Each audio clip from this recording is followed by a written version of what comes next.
সবাইকে আবারও স্বাগতম জানাই কলেজ মাস্টার ইউটিউব চ্যানেলের পর্দায়। তো তোমরা যারা বর্তমানে প্রথম সেমিস্টারে রয়েছো এনইপিতে, ত্রিপুরা ইউনিভার্সিটির আন্ডারে ত্রিপুরার সমস্ত ডিগ্রি কলেজগুলোতে তোমাদের যাদের যাদের বেঙ্গলি মাইনর সাবজেক্ট রয়েছে, আজকের ভিডিওটি তোমাদের জন্য। আজকে তোমাদের ফাইনাল সাজেশন নিয়ে আলোচনা করব। প্রত্যেক বছরই আমাদের সাজেশন 100% কমন পড়ছে। আশা রাখছি এই বছরও তোমরা আমাদের সাজেশনগুলো ফলো করলে অবশ্যই ভালো স্কোর তোমরা করতে পারবে এবং এই বছরও সাজেশন 100% কমন পড়বে। তো অবশ্যই ভিডিওটি স্কিপ না করে সম্পূর্ণ দেখতে থাকো, আশা রাখছি তোমাদের উপকারে আসবে। তাছাড়া তোমাদের যাদের যাদের নোটসের প্রয়োজন, তোমরা অবশ্যই আমাদের স্ক্রিনে থাকা নম্বরে অবশ্যই যোগাযোগ করে নেবে। আমাদের কাছ থেকে পিডিএফ ফরম্যাটে তোমরা নোট নিতে পারবে। আমাদের কাছ থেকে নোট নিয়ে পড়লে অবশ্যই তোমরা ভালো স্কোর করতে পারবে। প্রত্যেক বছরই ছাত্রছাত্রী নিয়ে ভালো স্কোর করছে, আশা রাখছি তোমরা নিলেও ভালো স্কোর করতে পারবে।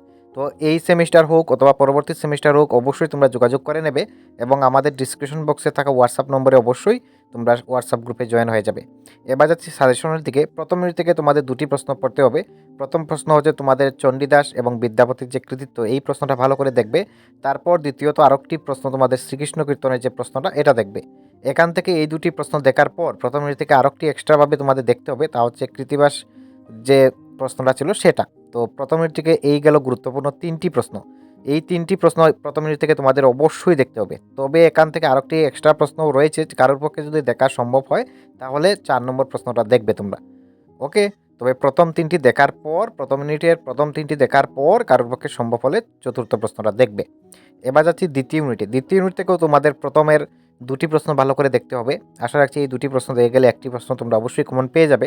তবুও তোমরা দ্বিতীয় ইউনিট থেকে আরেকটি এক্সট্রা প্রশ্ন রয়েছে, যদি কারোর পক্ষে দেখা সম্ভব হয় তাহলে 3 নম্বর প্রশ্নটা তোমরা অবশ্যই দেখবে। এই ছিল তোমাদের দ্বিতীয় ইউনিট। এবার যাচ্ছি আমরা চতুর্থ ইউনিটে, তৃতীয় ইউনিটে। তো তৃতীয় ইউনিট থেকে তোমরা সর্বপ্রথমে যে প্রশ্নটা তোমাদের দেখতে হবে তা হচ্ছে চণ্ডীমঙ্গল কাব্য থেকে। চণ্ডীমঙ্গল কাব্য থেকে এখানে আমি মুকুন্দরাম চক্রবর্তীর যে কৃতিত্বটা, সেটা প্রশ্নটা দিয়েছি।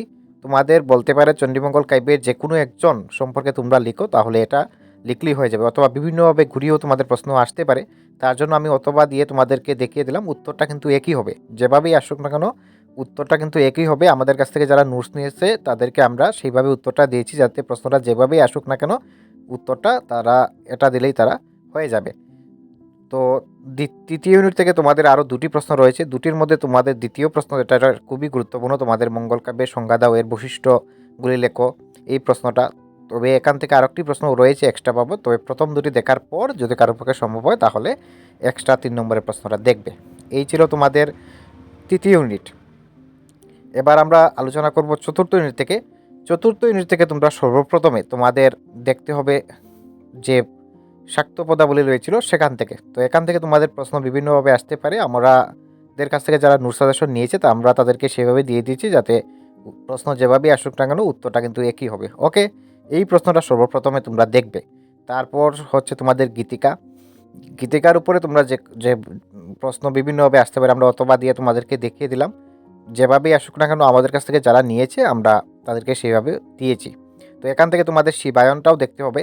চতুর্থ ইউনিট থেকে 3টি প্রশ্ন রয়েছে, এই 3টি প্রশ্নই তোমাদের সমান গুরুত্ব দিয়ে দেখতে হবে। আর বাকি ইউনিটগুলোতে আমি যেভাবে বলেছি, প্রথমে দুটি ভালো করে দেখবে, তারপরে 3 নম্বর 4 নম্বর প্রশ্নটা একবার হলো টাচ করে যাবে, যাতে প্রশ্নটা ব্যতিক্রম আসলেও তোমরা উত্তর করতে পারো। এই ছিল বেঙ্গলি মাইনরের সাজেশন। ওকে।